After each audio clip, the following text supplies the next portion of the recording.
Partie 2. Vous savez, qu'est-ce qu'on avait dit? Saint-Esprit, parle comme tu veux. Donc voilà, moi j'ai dit bye et tout. Et je suis là, je continue à parler au Saint-Esprit.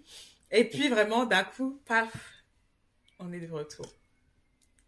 Notre Dieu, il est merveilleux. Il est majestueux. Il est le Dieu tout-puissant, vivant et vrai. C'est lui qui, même lorsque tout est noir, on peut voir la lumière. La lumière, elle est en nous. Elle doit jaillir autour de nous. Elle doit se répandre. La lumière de Christ doit se répandre.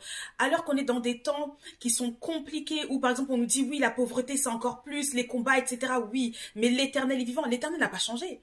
Il est celui qui ne change pas. Il est le même hier, aujourd'hui et éternellement. La stabilité, elle se trouve en Christ.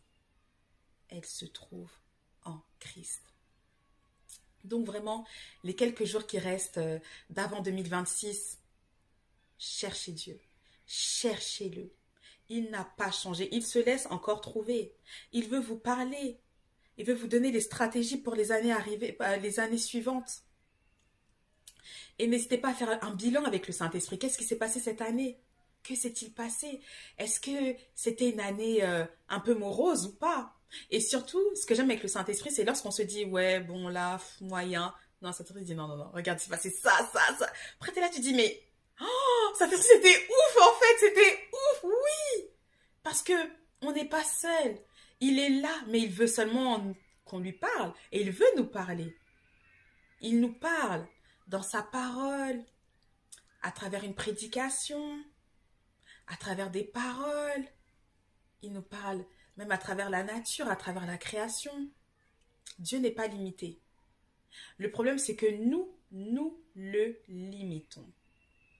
Alors, à un moment donné, il faut se repentir et reprendre la marche en disant, Seigneur, je te demande pardon parce que je t'ai limité. Peut-être que je me suis sentie dépassée parce que tu me demandais. Peut-être que je n'y croyais plus, ou peut-être que j'écoutais plus la voix de l'ennemi, plus la voix des personnes de mon entourage, qui me disaient que non, c'était pas possible, que non, on ne parle pas comme ça, que non, on ne prie pas comme ça, que toujours non, non, non, comme les pharisiens. La Bible n'a pas changé, hein. La Bible n'a pas changé. Si vous lisez les évangiles, vous allez comprendre. Le Seigneur Jésus a dit que ce qu'on m'a fait, on vous le fera. On nous fera la même chose. On nous dira tais-toi, tais-toi, ne prie pas, ne prophétise pas, ne donne pas les messages. Oui, rien n'a changé. Et le Seigneur, quand c'est comme ça, vous savez ce qu'il fait? Il nous regarde. Le ciel nous regarde. Il nous regarde et il regarde ce que nous allons faire. Est-ce qu'il va écouter les hommes ou est-ce qu'il va m'écouter moi? Je me souviens dans mon travail, à mon